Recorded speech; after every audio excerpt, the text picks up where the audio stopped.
Hello everyone, welcome back to my channel. Happy Friday. Today I do have a post review for you all. If you're new to my channel, I do have a series where most Fridays out of the year I share a post review for you guys on Post Review Friday. I don't get every Friday, but most of them. So today we're going to be talking about my most recent finish. This one is the kit that I chose for the community Drills and Chills event, which is hosted by Katie from Diamonds and Washi and Lindsay from Emeralds and Fairy Lights. I wanted to try to pick something that I didn't think anybody else would be working on, not because I feel like I'm special and need to be working on my own kit, but that I feel like it just makes it a bit more fun to have a bit more variety. So today we're going to be talking about Halloween Night. This is by the artist Emanuela Mannello, and it is from Oraloa. This is a 60 centimeter by 60 centimeter round drill kit. There are 58 colors, and we had 3 ABs. So I started this one on October 12th, and I finished it on October 21st. It took me a bit longer than I was anticipating, although I don't know why I was surprised because Oraloa does tend to have a fair amount of confetti. Let me backtrack for 1 second. I did want to mention that Oraloa sent me this kit to unbox on my channel, which I did back in April, whenever halfway to Halloween is. I did a Halloween themed video for that. They did send this to me to unbox, but there was no, I didn't have to complete it. I didn't have to share a second video. It was just to unbox on the channel. However, I appreciate them very much sending me diamond paintings, and I do like to work on them every once in a while. I think this is my 3rd Oraloa this year. That sounds about right. So Oraloa does tend to have quite a bit of confetti. It just kind of, I don't know, it goes with the effect of their diamond paintings. And I do enjoy it, but this one did take me a bit longer than I was anticipating, but that's okay because I think it's very, very, very cute. So I will go ahead and pop up a full-length image for you guys here.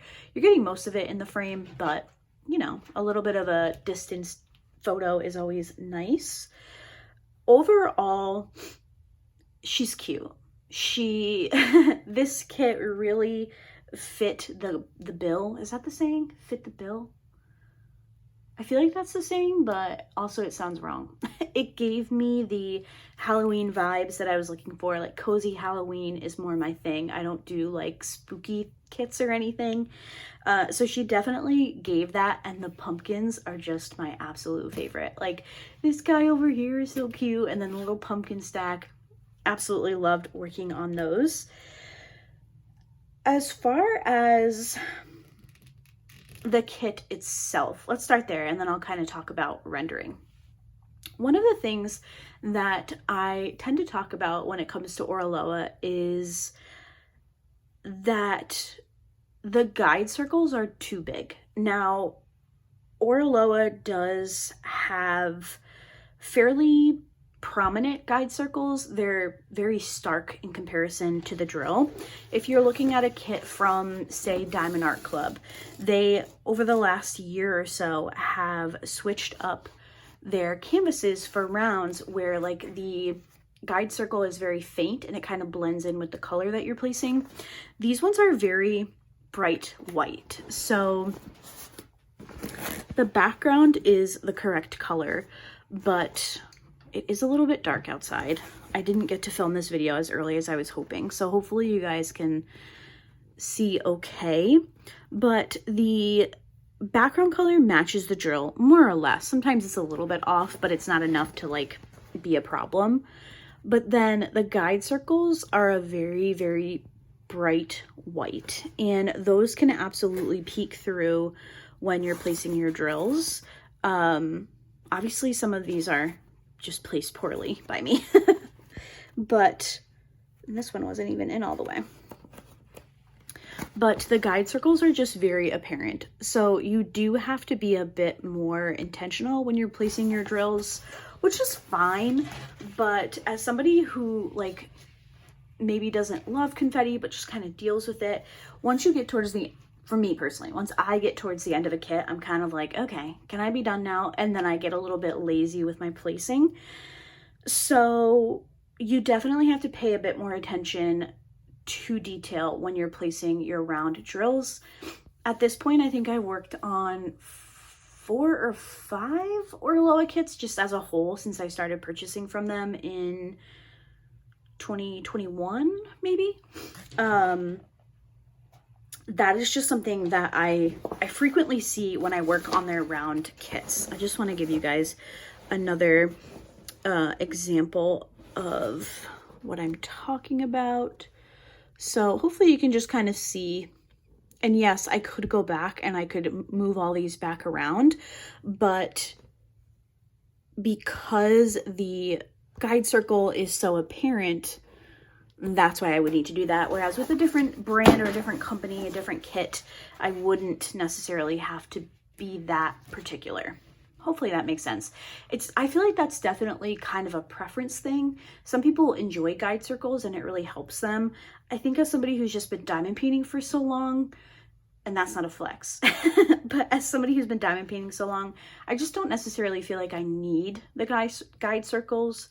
So when they're very prominent, I don't know. It's just not my favorite. Personal preference, 100%. In terms of the rest of the kit, the poured glue was really good. The symbols were super clear, which is excellent.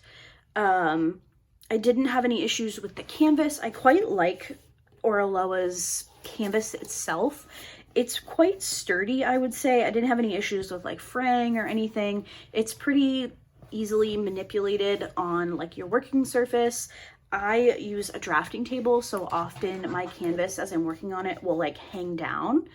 And sometimes kits can get like creases and stuff. I didn't have any issues. I do really like the material of an Oraloa kit, which is nice.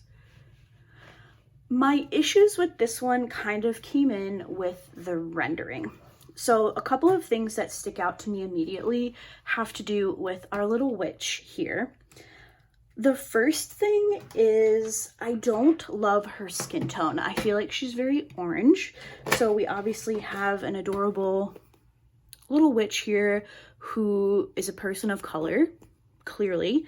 Darker skin tone, which in diamond painting, unfortunately, can be somewhat difficult to nail just because there's only so many shades of like a dark tan or a brown that sometimes it's not perfect, but I feel like this could have been a bit better. I feel like she kind of resembles some of these darker colors in the pumpkins, so she's leaning more orange than she's leaning towards like a brown skin tone.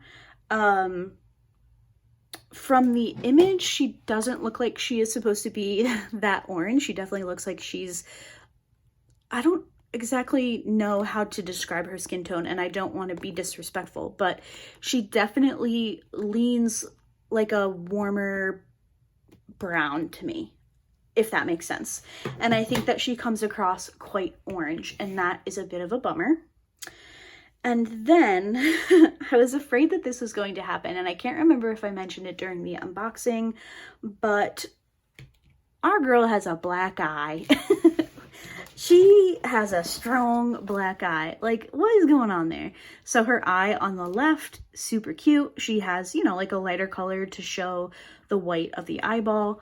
But then her right eye has straight up gray and brown. And it's just, it's so strange to me. So yeah, I don't love what's going on with her eye. She definitely, that could have been rendered a bit differently. And even if I had replaced those drills to kind of mimic the left eye, R.I.P. Lisa Left Eye Lopez. If you're my age, you understand. The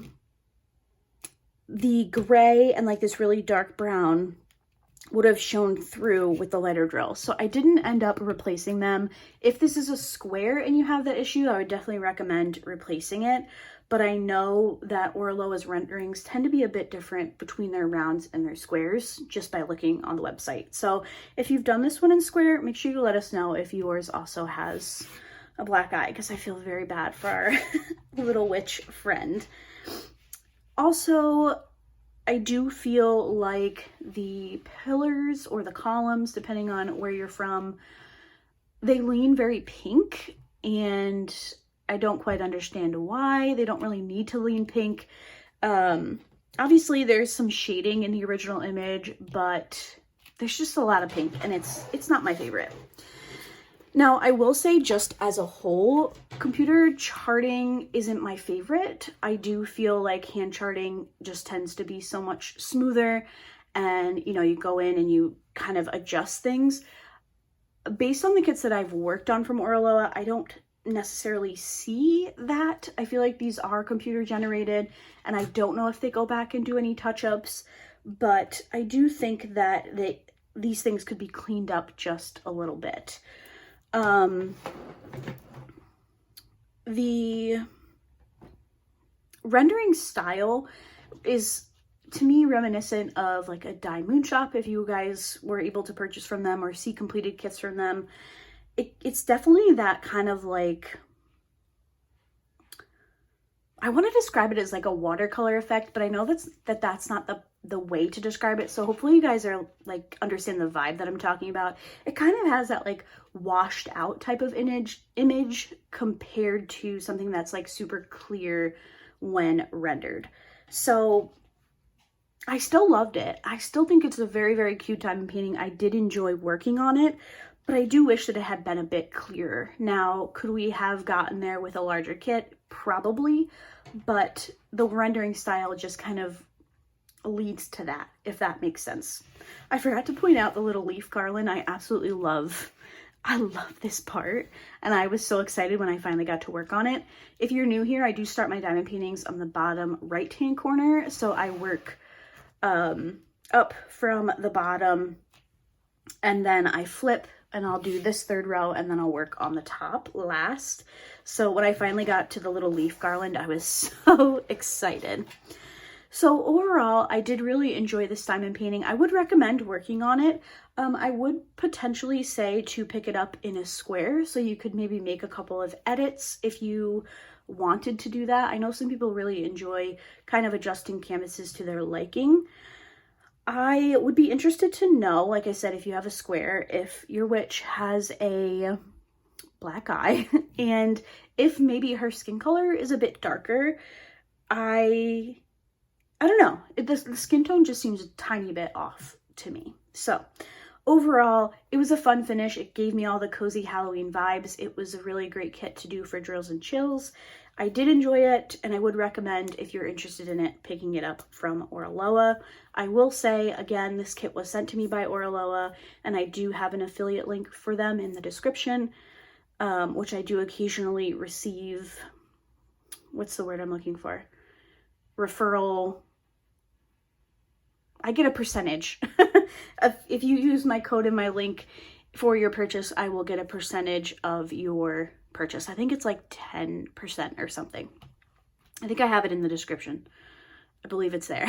So I just always like to be really upfront with the affiliate stuff. So let's talk about my accessories, because this is a very fun part of the video. So for my drills, I did use these like 1x1 square pop top containers where you push the side and it opens them.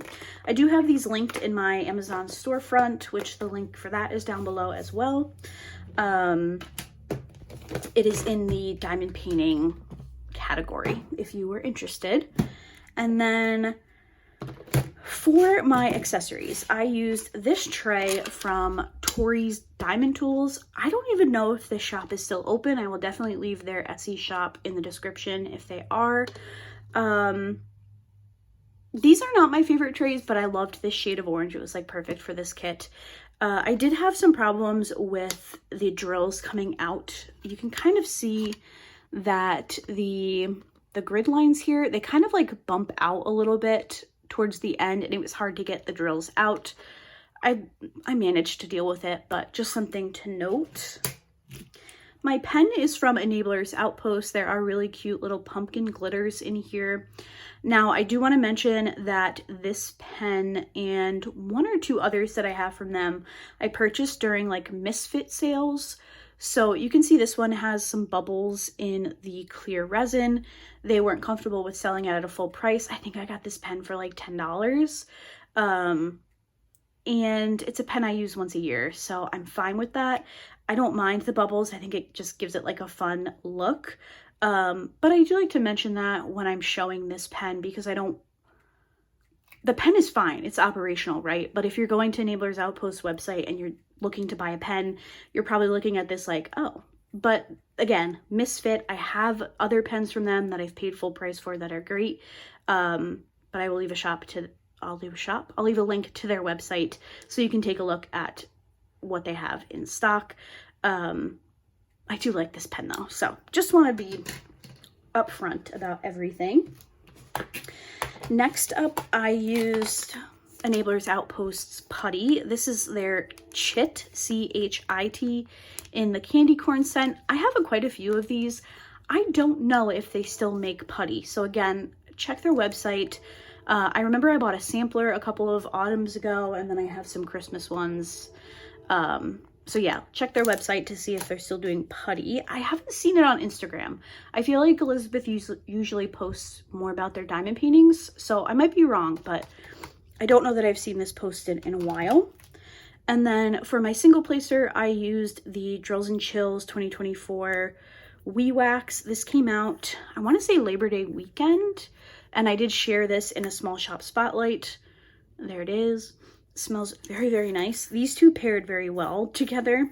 I will say it's been a while since I've used Wee Wax. I am very much a glue dots girl in my single placer. I did have to refill quite a few times, but I'm a very hard presser, so I feel like that I can't give you like the perfect review.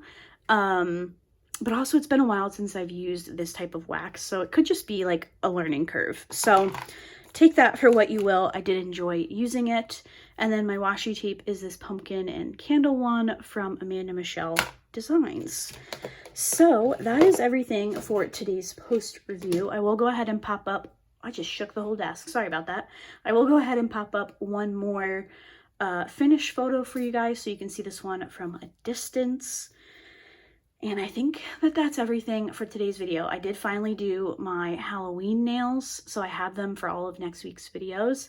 Let me know what you think. This is a new shape for me, so I tried doing my own like Gel X extensions. I've never done this shape, so let me know what you guys think. They're a bit longer than I usually go, but I think they look cool. So with that, thank you guys so much for watching today's post review. I hope that you all have a great weekend. I will be back with you all for Cozy Crafty Sunday. And next week, we'll have pretty much a themed week for Halloween. I believe I'm posting almost every day. So hopefully you guys will come back and check that out. And I'll see you guys in my next video. Bye.